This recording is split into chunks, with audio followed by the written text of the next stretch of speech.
पुरानी सरकार जो सत्ता के सपने संजो गए थे ना, उनका राम नाम सत्य कर गई।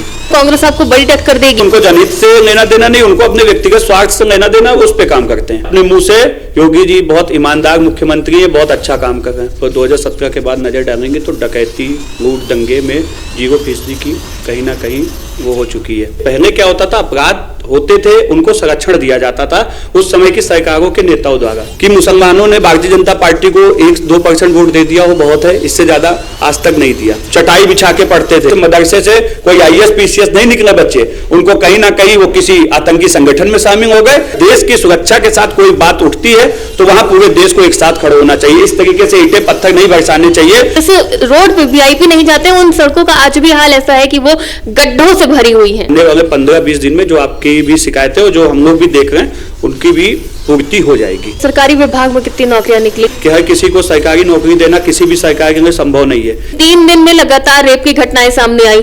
चौराहे पे आप देखिए कम से कम 20-25 लड़कियां और लड़के सब अपना चाय वाय पी गए थे।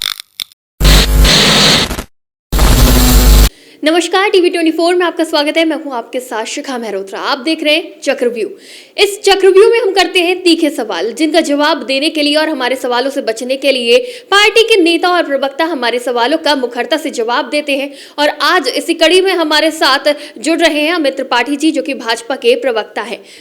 अमित जी, आपका बहुत बहुत स्वागत है हमारे कार्यक्रम चक्रव्यूह में। Thank you. तो जिस तरह से इस वक्त कई मुद्दे चर्चा में बने हुए हैं, तो चक्रव्यूह में भी आज हम वही मुद्दों पर बात करने वाले हैं। सबसे पहला सवाल, 2024 में चुनाव है और जिस तरह से विपक्ष एकजुट हो रहा है, समाजवादी पार्टी और नीतीश कुमार एक साथ नजर आ रहे हैं, कांग्रेस भी जोरों शोरों से अपनी पूरी तैयारियां कर रहा है, भारत जोड़ो यात्रा कर रहा है। ऐसे में भाजपा क्या कहना चाहेगी, क्या तैयारियां हैं भाजपा की? देखिए, भारतीय जनता पार्टी जो 2014 में नारा था सबका साथ सबका विकास, उसी को लेके आगे जैसे 2014 के बाद लगातार विकास कार्य हुए युवाओं के लिए, गरीबों के लिए, नौजवानों के लिए, किसानों के लिए। तो हम तो अपना जो विकास कार्य है और जो जनता के लिए काम किया उसको लेकर जनता के बीच में जाएंगे। और जहाँ तक के विपक्ष की बात है, विपक्ष अपना काम करता है, लेकिन विपक्ष आप भी जानते हैं 2017 का चुनाव हो, 2019 का उत्तर प्रदेश में चुनाव हो और 2022 में उत्तर प्रदेश का चुनाव हो, आपने देखा कि गठबंधन लगातार हुए।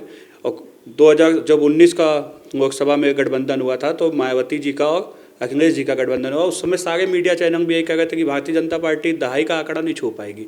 लेकिन जब नतीजे आए तो अप्रत्याशित मीडिया के लिए भी था कि इतना ज़्यादा बहुमत, क्योंकि हम लोग ज़मीन पर काम करने वाले लोग हैं, हमारा संगठन, हमारे पास कार्यकर्ता और प्रमुख चीज़ है हमारे पास आज इतनी ताकतवर लीडरशिप है जिसके तहत हम सब जनता के बीच में जाते हैं। और विकास कार्य जो मेन है, क्योंकि अगर जनता के बीच में जाकर आपने काम नहीं किया है तो जनता आपको नकार देती है। लेकिन अगर जनता आपको जिता रही है, उसका पैमाना है कि आपने विकास कार्य किए हैं और अपने विकास के आधार पर ही हम 2024 में जाएंगे। हमें कोई भी चुनौती नहीं है विपक्ष से। यानी जिस तरह से पिछली बार काम किया उसी चीजों को लेकर आप आगे बढ़ेंगे एकदम। लेकिन क्राइम रेट पे क्या कहेंगे, क्योंकि जो इस टाइम मौजूदा समय में क्राइम रेट है उसमें कुछ बदलाव नहीं हुआ है। हालांकि मुख्यमंत्री योगी आदित्यनाथ सख्त नजर आते हैं, लेकिन 3 दिन में लगातार रेप की घटनाएं सामने आई, लगातार महिलाओं पर अपराध हो रहे हैं, स्वास्थ्य व्यवस्था लचर है। जिस तरह से अभी हमने प्रयागराज में देखा कि वहां पे प्लेटलेट्स की जगह पे वहां पे मौसमी का जूस चढ़ा दिया जा रहा है, मौत हो जाती है एक व्यक्ति की। तो इन व्यवस्थाओं को लेकर कैसे जनता के बीच जाएंगे? देखिए, सबसे पहले आपने कहा कि जिस तरीके से अपराध पे अगर आप 2017 के बाद नजर डालेंगे तो डकैती लूट दंगे में 0% की कहीं ना कहीं वो हो चुकी है। और जहाँ तक की बात है, बिल्कुल मैं मानता हूँ अभी गोमती नगर में एक कांड हुआ है उसके बाद, लेकिन सरकार ने किसी को, क्योंकि देखिए पहले क्या होता था, अपराध होते थे उनको संरक्षण दिया जाता था उस समय की सरकारों के नेताओं द्वारा। लेकिन आज की सरकार जिस तरीके से निष्पक्ष और अपराधियों को जितनी सख्ती से कानून के तहत समझाया जा सकता है या उनके ऊपर कार्रवाई की जा सकती है, सरकार उसमें आगे है। और आज जहाँ तक कि आंकड़े की बात है, आप उठा के देख लीजिए, NCRB के आंकड़े आपके बता देंगे कि पहले के मुताबिक आज की परिस्थिति में कमी आई है कि बढ़ोतरी आई है। लेकिन भाजपा जिस तरह से पुरानी नीतियों को लेकर, पुराने विकास कार्यों को लेकर आगे बढ़ने की सोच रही है, लेकिन मौजूदा वक्त के हालात को भी तो जनता देखेगी, उस पर भी तो सवाल उठाएगी। मैं आपसे पूछना चाहता हूँ कि हम लोग भी जनता के बीच में रहते हैं। 2014 में जब सरकार बनी थी उस समय 18,000 गांव में बिजली नहीं आती थी, मेरे स्वयं के गांव में नहीं थी। आज आप जाइए, गांव-गांव जाइए, आज सड़कें देखिए, आज बिजली का देखिए, पानी के लिए ट्यूबवेल जिस तरीके से व्यवस्था की गई है, तालाब जिस तरीके से उनको पुनः निर्माण किया जा रहा है कि बरसात का पानी वहाँ इकट्ठा करके किसानों को उसका फ़ायदा पहुँचाया जा सके। जिस तरीके से खादों के लिए किसानों को लाठी खानी पड़ती थी, आज उन सब चीज़ों को एकदम ख़त्म हो चुकी हैं। हाँ, कई स्थानों पर हमें काम करने की ज़रूरत है और हम काम कर रहे हैं, उसके नतीजे आपको एक दिन में नहीं दिखेंगे, आने वाले समय में उसको आपको देखना पड़ेगा। लेकिन हाँ, मैं इतना ज़रूर कहना चाहता हूँ कि आज हमारे पास दमदार नेतृत्व है। जहाँ आपने देखा कि बीच में कोरोना महामारी आई थी, जिस समय कहा गया कि पूरा विश्व एक तरीके से ख़त्म होने की कगार पे आप कह सकते हैं उसको, क्योंकि लोग गिर रहे थे, ख़त्म होते जा रहे थे, मतलब कोई आपको शब्दों में बयां भी नहीं किया जा सकता कि वो परिस्थिति क्या थी। कोरोना के समय में अच्छा काम किया आपने। दो बातें कही कि जिस तरह से गांव में विकास हुआ है, लेकिन हम शहर की बात कर ले तो शहर में आज भी इतनी सड़कें ऐसी हैं जो गड्ढा मुक्त होने की वजह गड्ढा युक्त हैं। हमारे ऑफिस के अगर पीछे की सड़क पे आप चले जाएंगे, जिस रोड पे वीआईपी नहीं जाते, उन सड़कों का आज भी हाल ऐसा है कि वो गड्ढों से भरी हुई हैं। मैं आपको बता देना चाहता हूँ, अभी 500 से ज़्यादा करोड़ का बजट आ चुका है। अभी बरसात की वजह से कई जगह पर काम रुका हुआ था, कुछ समय दीजिए, अभी आने वाले 15-20 दिन में और कई जगह पे काम शुरू हो गया। जहाँ पे बचा हुआ है वहाँ पे भी काम स्टार्ट हो जाएगा और आने वाले 15-20 दिन में जो आपकी भी शिकायतें और जो हम लोग भी देख रहे हैं उनकी भी पूर्ति हो जाएगी जी। और जिस तरह से किसानों की बात करी गई, अभी कुछ दिन पहले का ही मुद्दा है कि कुछ समय पहले किसान काफी परेशान हो रहे थे खाद को लेके, उसको क्या कहेंगे? किस तरह से निदान करा जाएगा किसानों की समस्याओं का?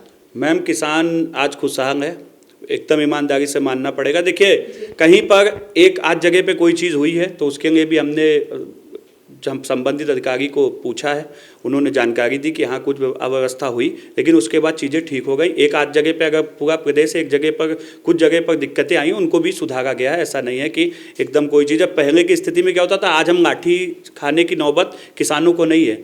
आज कहीं किसानों को आत्महत्या करने की नौबत नहीं आती है। आप भी जानते हैं कि 2017 से पहले उत्तर प्रदेश में क्या स्थिति थी। किसान मरते थे, आत्महत्या करते थे, कर्जे से डूब जाते थे और ख़त्म हो जाते थे, अपने आप को खुद ख़त्म करते थे। लेकिन आज सबसे बड़ी चीज़ है, देखिए हम लोग युवा हैं, आज युवाओं की भी बात होनी चाहिए। जहाँ तक की बात है कि हमेशा एक मुद्दा उठता है कि भाई रोजगार, तो आज जब 2017 में हमारी सरकार बनी थी, उस समय जो बेरोजगारी दर थी वो 18 पॉइंट कुछ थी और आज की डेट में 4.1 है। आज बेरोजगारी दर में कमी आई है। और मैं एक ईमानदारी से कहना चाहता हूँ, मैं यहाँ एक नेता के तौर पे नहीं, एक युवा के तौर पे कह सकता हूँ कि हर किसी को सरकारी नौकरी देना किसी भी सरकार के लिए संभव नहीं है। लेकिन हाँ, एक उसका जो रास्ता है वो ये है कि जैसे सरकार ने कई चीज़ें निकाली MSME के तहत, जिस तरीके से लोगों को रोजगार से जोड़ने का काम किया है, आपने भी देखा होगा कि कैसे श्रम जो योजना है। सरकारी आंकड़ों के बारे में क्या करेंगे? सरकारी विभाग में कितनी नौकरियां निकली? क्योंकि जब सरकार बनी थी तो ये कहा था कि 100 दिन में नौकरियां दी जाएंगी। मैम देखिए, पिछली बार जो अगर पिछली सरकार 5 साल के कार्यकाल की बात करेंगे तो 4.5 लाख से ज़्यादा नौकरियाँ हमारी सरकार ने दी हैं। और अभी मौजूदा स्थिति में प्रक्रिया चल रही है। एक दिन में नौकरी नहीं दी जाती है, पूरा एक फॉर्म निकलता है, उसके बाद प्रक्रिया होती है, उसके बाद पेपर होते हैं, तो उसके बाद होता है। हमने जो वादे किए, हर घर पे एक कम से कम रोजगार हम दे सकें, उसके लिए हमारी सरकार काम कर रही है। लगातार आप देख रहे हैं कि MSME के तहत और विश्वकर्मा योजना के तहत और स्किल इंडिया के तहत, स्टार्टअप इंडिया के तहत, मतलब अनेकों योजनाएं सरकार चला रही है जिसमें युवाओं को रोजगार मिल रहा है। और आने वाले समय में जो हमसे संभव होगा और जो हमने वादे किए उस पर भी सरकार अपना काम कर रही है। लेकिन विपक्ष भी इस नीति को लेकर आप पे आरोप लगा रहा है, जिस तरह से कई नीति भाजपा चला रही है, लेकिन एक है राशन वितरण। इसको लेकर विपक्ष का कहना है कि आप रोजगार नहीं दे पा रहे, इसलिए आप राशन दे रहे हैं। इस पर आप क्या कहेंगे? उनका कहना है कि आप रोजगार दीजिए, राशन ना दीजिए, हम राशन खुद खरीद लेंगे, रोजगार होगा तो। देखिए, ये राशन ही पुरानी सरकार जो सत्ता के सपने संजो गए थे ना, उनका राम नाम सत्य कर गई। क्योंकि देखिए, राशन हम दे नहीं गए और ना कोई एहसान कर रहे हैं। राशन जिनका अधिकार है उनको देने का काम सरकार कर रही है। क्योंकि कोरोना जैसी स्थिति में भी आपने देखा कि लोगों के पास, क्योंकि सब व्यापार बंद था, रास्ते बंद हो चुके थे, सब घर में पैक थे। कई हमारे यहाँ आप भी जानते हैं कि कई ऐसे परिवार, लाखों करोड़ों परिवार ऐसे हैं जिनको अनाज की समस्या हुई, ईमानदारी से मानना पड़ेगा। लेकिन सरकार ने उसी समय, देश के यशस्वी प्रधानमंत्री जी ने सामने आकर एक साथ कहा कि हम राशन मुफ्त मुहैया कराएंगे, जिसमें राशन में सिर्फ दाल चावल नहीं था, उसमें तेल था, चना था, हर तरीके की चीज़ें मुहैया कराए। तो ये हमने एहसान नहीं किया है, लेकिन हाँ, किसी की जान भूख की वजह से नहीं जाए, किसी की जान स्वास्थ्य की सेवा बदहाल हो उसकी वजह से ना जाए, उसके लिए भी सरकार ने चिंता की है। लेकिन विपक्ष का काम है, विपक्ष का काम कभी भी जो देश हित में काम होते हैं उन पे कभी भी, चाहे 370 का मामला लीजिए, चाहे आप 3 तलाक का मामला लीजिए, उनका तो काम ही है विरोध करना। तो वो तो विरोध करेंगे, उनको जनहित से लेना देना नहीं, उनको अपने व्यक्तिगत स्वार्थ से लेना देना, वो उस पर काम करते हैं। जिस तरह से मुलायम सिंह यादव का निधन हुआ है और उसके बाद से पूरा परिवार एक साथ नजर आया है, ऐसा माना जा रहा है कि आगामी चुनाव में पूरा परिवार एक साथ आएगा और बीजेपी को कड़ी टक्कर मिलेगी यूपी से, क्या देख रहे हैं? मैम 2017 में भी पूरा परिवार एक साथ था, 2019 में भी था और 2022 में भी था। देखिए, परिवार के एक आ जाने से सरकारें बनती और बिगड़ती नहीं हैं। सरकारें बनती हैं अपनी नीति, नियत और सही जो एक होता है दिशा, उस पर। जब आपकी सही दिशा है, आज सरकार, आपने देखा कि किस तरीके से रोजगार को लेकर जिस तरीके से आज कंपनियां उत्तर प्रदेश में आ रही हैं, वो किस लिए? क्योंकि आज माफियाओं का डर उत्तर प्रदेश में ख़त्म है। अभी आपने देखा कि गुजरात से अतीक अहमद आते हैं, अतीक अहमद, तो वो अपराधी हैं। पिछली सरकारों में उनका क्या दबदबा था आप सब जानते हैं, हम सब जानते हैं किस तरीके से AK-47 पूरे सड़कों पर लहराई जाती थी, ठीक। और आज की डेट में वो कहते हैं अपने मुंह से, योगी जी बहुत ईमानदार मुख्यमंत्री हैं, बहुत अच्छा काम कर रहे हैं। तो ये अपराधी के अंदर खौफ है। आज तख्ती डांग के अगर थाने के अंदर कोई अपराधी जा रहा है तो वो दिखाता है कि कहीं ना कहीं सरकार ने ईमानदारी से अपराध को खत्म करने के लिए प्रयास किए, उसी के सार्थक कदम आपके सामने हैं। इसी वजह से आज रोजगार के तहत में आप देख रहे हैं कि लगातार विकास कार्य हो रहे हैं, लगातार आज किसी को समस्या नहीं। अभी मैं कल 1:30 बजे वापसी कर रहा था। आज महिलाओं के लिए आप देखिए ना, आप खुद हैं, आज आप 2017 की पहले की चीज़ों को देखिए और 2017 के बाद की चीज परिस्थितियों को देखिए, आपको समझ आ जाएगा। रात को मैं 1:30 बजे वापस कर रहा था तो 10-90 चौराहे पे आप देखिए कम से कम 20-25 लड़कियां और लड़के सब अपना चाय वाय पी रहे थे। ये आप 2017 से पहले कल्पना नहीं कर सकते थे। इसको आपको ईमानदारी से मानना पड़ेगा। आज महिलाओं के लिए जिस तरीके से काम किया गया, चाहे रोजगार के लिए लीजिए, जिस तरीके से पिंक बूथ की व्यवस्था की गई हो, महिला डेस्क की अलग व्यवस्था की गई हो, FIR थाने में एक अलग व्यवस्था उनकी FIR लिखवाने, कई पिंक बूथ तो ऐसे जिन पर अभी भी ताला पड़ा है। देखिए, मैंने आपसे कहा ना कि बूथ जैसे बने हैं उस पे कई जगह पर पोस्टिंग हो गई है, कई जगह पर नए थाने बने हैं, बूथ बने हैं, तो अभी उन पर भी चीजें चल रही है और कमिश्नरी के यहाँ से जल्द उस पर भी जो भर्ती, जो नियुक्ति होनी है वो हो जाएगी। जी। उत्तर प्रदेश में भाजपा को अपना प्रदेश अध्यक्ष मिल गया। कांग्रेस की बात करें तो उनको प्रदेश और राष्ट्रीय दोनों अध्यक्ष मिल गया है। हमेशा परिवारवाद का आरोप लगता था उनके ऊपर, लेकिन अब इस बार वो भी नहीं लग सकता है। किस तरह से देख रहे हैं? लग रहा है इस बार कांग्रेस आपको बड़ी टक्कर देगी, क्योंकि बड़ी पार्टी तो है ही, लेकिन मजबूती से राहुल गांधी काम भी कर रहे हैं। मैम देखिए, भारतीय जनता पार्टी की तो जीत होगी, इसको कहिए, क्योंकि कांग्रेस के कार्यकर्ता तो कभी सोच भी नहीं सकते थे कि वो गांधी परिवार से हटके कोई राष्ट्रीय अध्यक्ष बनेगा या किसी भी परिवार से हटके कोई कुछ बनेगा। लेकिन भारतीय जनता पार्टी ने हमेशा परिवारवाद का विरोध किया। हम तो खुश हैं कि कम से कम किसी कार्यकर्ता को उस जगह पर मौका मिला जो भारतीय जनता पार्टी देखना चाहती है। हम तो ये कहते हैं कि आज हमारी भारतीय जनता पार्टी में कोई स्थायी नहीं है। कोई ये नहीं कह सकता कि मैं ही अध्यक्ष बनूंगा या उनका लड़का अध्यक्ष बनेगा या वो बनेगा। यानी कि गांधी नेहरू परिवार के बाहर राष्ट्रीय अध्यक्ष बना, इसके लिए भाजपा खुद को श्रेय देती है। देखिए, हम तो आज जो भी होगा है, अगर मायावती जी और अखिलेश जी जब गठबंधन हो जाते हैं वो किसकी वजह से होते हैं? आप भी जानते हैं, जब गेस्ट हाउस कांड हुआ था उस समय क्या हुआ था मायावती, और उस समय भारतीय जनता पार्टी ने उनको बचाने का काम किया था, पूरा देश जानता है। लेकिन उसके बाद भारतीय जनता पार्टी को हराने के लिए ये दोनों एक हुए जो एक दूसरे के कट्टर विरोधी थे। तो भारतीय जनता पार्टी आज जब सही नीतियों पे काम कर रही है तो कहीं ना कहीं कई लोगों की दुकानें बंद हो गई, भ्रष्टाचारियों की दुकानें बंद हो गई। आज भ्रष्टाचारियों के ऊपर जिस तरीके से कार्रवाई है, 2500 से ज़्यादा भ्रष्टाचारी चाहे सरकारी अफसर हों वो निलंबित किए जा चुके हैं। आज कई तरीके से आप ऑनलाइन सेवा करी दी जा रही है, जहाँ पर कोई समस्या ना हो, आप सीधे बिचौलिया बीच से गायब हो जा रहा है कि आम जनमानस को हम जितनी भी अच्छे से व्यवस्था दे सकते हैं उसके लिए सरकार प्रतिबद्ध है, उसी में काम कर रही है। जी। कहीं ना कहीं धर्म और भाजपा का कोई एक रिश्ता बताया जाता है। जब भी चुनाव आता है तो भाजपा और किसी न किसी बड़े मुद्दे को जोड़ दिया जाता है। इससे पहले जब भी चुनाव था तो राम मंदिर का मुद्दा उठता था जोर शोर से।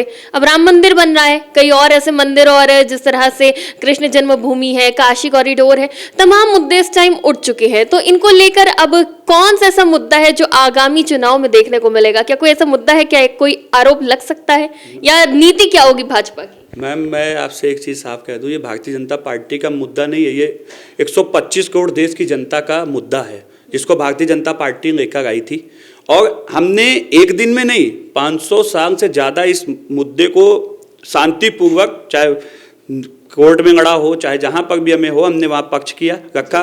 और भारतीय जनता पार्टी श्रेय नहीं लेती है, लेकिन भारतीय जनता पार्टी अपने वादे जो उन्होंने किए, क्योंकि राम जी हमारे राजनीतिक मुद्दा नहीं है, हमारे लिए आस्था का विषय है। और क्योंकि वो, आप भी रामायण पढ़ी होंगी, हम भी पढ़ते हैं, सब पढ़ते हैं, उसमें जो चीज़ें दिखाई गई, अयोध्या में निवास राम जी का था, वहाँ पर किस तरीके से कुछ लोगों द्वारा, कुछ पार्टियों द्वारा वोट की राजनीति के चक्कर में विभाजन किया गया। कितने साल हमारे राम जी को टेंट में रहना पड़ा। लेकिन हमारी सरकार, जब 2017 से पहले हमने वादे किए थे, जब उत्तर प्रदेश में चुनाव था, कि हम आएंगे तो राम जी का मंदिर के लिए और तेजी से लग के इसको निस्तारण कराएंगे। और हमने जबरदस्ती कुछ नहीं किया, कोर्ट ने संविधान के तहत ये फैसला आया, हम सब ने उसका स्वागत किया। बस आस्था से जुड़ा मुद्दा था, आपने बस इसमें अपनी भागीदारी निभाई है, अपना योगदान दिया है। हमने अकेले नहीं दिया, 125 करोड़ देश की जनता ने योगदान दिया है। और जहां पर भी, जहां तक कि आपने काशी कॉरिडोर की बात की, आप देख रहे हैं, अगर आप हमारे धर्म और आस्था पे चोट करेंगे तो हमारे लिए भी तो, हमारे पास भी तो अधिकार है कि हम उसका क्रिया की प्रतिक्रिया करेंगे। अगर ज्ञान व्यापी होता है तो ज्ञान व्यापी का अभी तक शोर मच रहा था कि भाई भारतीय जनता पार्टी इसमें कुछ कर रही है, लेकिन कोर्ट ने बता दिया कि नहीं, वो जो वहाँ पे शिवलिंग है वो एक्चुअल सच्चाई है, इसलिए वहां पर हमारे पक्ष में और हिंदुओं के पक्ष में वो फैसला आया। यानी ये 24 के मुद्दे नहीं है? नहीं, 24 के मुद्दे ये नहीं है, 24 हम विकास पे जाएंगे, हम विकास पे ही चुनाव लड़ने जा रहे हैं। और ये हमारे धर्म और आस्था का जुड़ा विषय है, तो हम उस पर भी, अगर हमारे संज्ञान में कोई बात आएगी तो हम उस पर आगे जाएंगे और जो भी हमसे हो सकेगा वो हम करेंगे।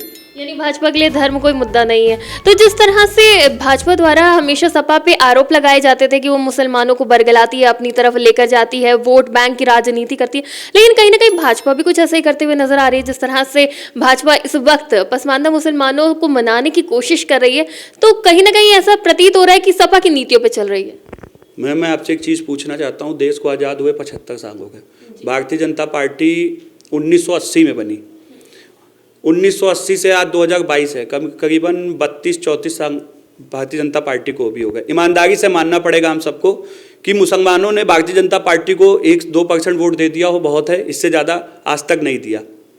उसके बावजूद मुसलमानों ने, मैं आज आपके चैनल के माध्यम से उन मुसलमान भाइयों से भी पूछना चाहता हूँ, कहना चाहता हूँ, उस पर सोचें वो कि जिस पार्टियों को उन्होंने वोट दिया उसके साथ क्या उनके साथ वो न्याय हो पाया?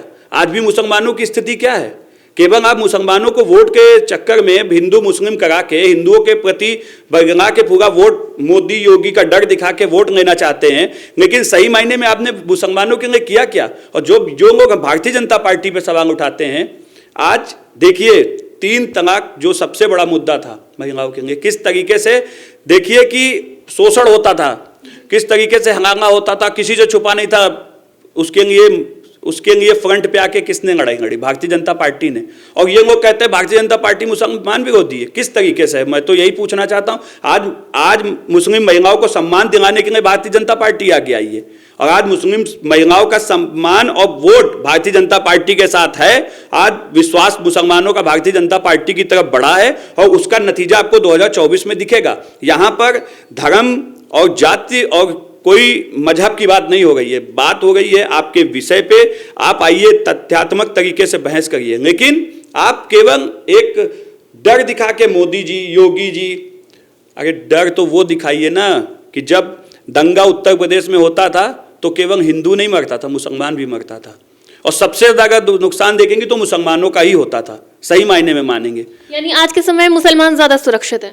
आप भी देख लीजिए, मुसलमानों के बीच में जाइए, उनका कहीं शोषण होगा। आज की डेट में जिस तरीके से कहा गया, कुछ पार्टियों ने आरोप लगाया कि जो योजनाएं आ रही हैं वो मुसलमानों तक नहीं जा रही, भेदभाव होगा। मैं चुनौती दे रहा हूं आपके चैनल के माध्यम से, कोई एक मुसलमान भाई आके कह दे कि वो किसी भी योजनाओं का लाभ लेने गया हो और उसके साथ कहीं पर भी किसी तरीके का अन्याय हुआ हो, उसको उस योजनाओं का लाभ ना मिला हो। सबसे ज्यादा योजनाओं का लाभ अगर मुसलमानों को मिला है तो भारतीय जनता पार्टी की ही सरकार में मिला है। तो उसके बावजूद मुसलमानों को वोट क्यों नहीं मिलता? देखिए, मैंने कहा ना, वो परिस्थिति बदल चुकी है, आज का परिस्थिति दूसरी है। आने वाले समय में हम शून्य पे थे, मुसलमानों का वोट पाने में शून्य पे थे। आज अगर हम 5% पे भी हैं, 10% पे भी है ना, वो हमारी उपलब्धि है, और आने वाले समय में हम उसको 10 से 15 या 20 भी करते हैं तो वो हमारी जीत होगी। यानी आने वाले समय में आपको मुसलमानों का भी उतना ही सहयोग मिलेगा जितना बाकियों का मिलता नहीं, है। हम तो अपने विकास, हमने जो कार्य किए हम उस आधार पे वोट मांगते हैं, हम ना कि किसी धर्म, जाति और समाज को लड़ाने के लिए कोई बात नहीं कहते। लेकिन हाँ, मैं इतना जरूर कहना चाहता हूं, गलत का विरोध होना चाहिए। अगर आप सीए, एनआरसी जैसे मुद्दे अगर देश में होते हैं, वो देश का मुद्दा है, वो हिंदू मुस्लिम का मुद्दा नहीं है। अगर देश की सुरक्षा के साथ कोई बात उठती है तो वहां पूरे देश को एक साथ खड़े होना चाहिए। इस तरीके से ईंटें पत्थर नहीं बरसाने चाहिए, और फिर ईंटें पत्थर बरसाने के बाद आप जिस तरीके से समर्थन में खड़े होते हैं वो कहीं ना कहीं प्रश्न चिन्ह उठाता है आपके ऊपर। इसलिए ये जो भेदभाव की दूरी बनती है उसमें थोड़ा सा गैप जो होता है वो बढ़ जाता है। लेकिन इस तरीके के आरोप तो हमेशा भाजपा पर लगे। विपक्ष हमेशा यही कहता है कि भाजपा ऐसे मुद्दे लाती है जिससे हिंदू मुस्लिम में भेदभाव होता है और विवाद उत्पन्न हो सकता है। देखिए, भारतीय जनता पार्टी ने तो मदरसों को भी आपने स्थिति देख ली कि आज किस तरीके से मदरसों में योगी जी और मोदी जी के आने के बाद से जो बेचारे जब से देश आजाद हुआ चटाई बिछा के पढ़ते थे, उनको कोई सुविधा नहीं थी। कंप्यूटर, हमारे प्रधानमंत्री जी ने कहा एक हाथ में कुरान, दूसरे हाथ में कंप्यूटर। तो ये हमारी सरकार ने करने का काम किया, भारतीय जनता पार्टी की सरकार ने। हम बुनियादी, क्योंकि हम चाहते हैं कि मदरसे से निकला हुआ बच्चा भी आईएएस, पीसीएस, डॉक्टर, इंजीनियर बने, ना कि उसको धर्म के नाम पर वहां पर बगलाइए, उसके बाद धर्म के नाम पर एक धर्म के खिलाफ भड़काइए, जिससे वो आगे जाकर, आप भी देख रहे हैं कि पूर्व में भी किस तरीके से मदरसे से कोई आईएएस, पीसीएस नहीं निकले बच्चे, उनको कहीं ना कहीं वो किसी आतंकी संगठन में शामिल हो गए, या कहीं ना कहीं किसी पर जाकर किसी संगठन में शामिल होकर किसी घटना को अंजाम दे दिया। तो हमको ये काम नहीं, हमको सबका साथ, सबका विकास, सबके कार्यों को मजबूत से करते हुए और देश को प्रगति पर ले जाना। अकेले हिंदू हो या अकेले मुसलमान हो, कोई भी देश को सार्थक अकेले नहीं ले जा सकता। सबको एक साथ सामंजस्य बना के एक मुट्ठी बांधते हुए ही हम कोई कार्य को मजबूती से, देश को मजबूत कर सकते हैं। तो सबका योगदान उसमें होगा, तभी यह संभव है। जी, हिजाब को लेकर भी काफी बवाल चल रहा है, और वहीं ओवैसी साहब ने भी कहा था कि मैं चाहता हूं कि एक दिन हिजाब वाली प्रधानमंत्री बने। इसको लेकर क्या कहेंगे? महिला को प्रधानमंत्री बनाना चाहते, लेकिन वो कहते हैं कि हिजाब वाली। वो हिजाब के बारे में अलग सोच रखते, भाजपा की क्या सोच है?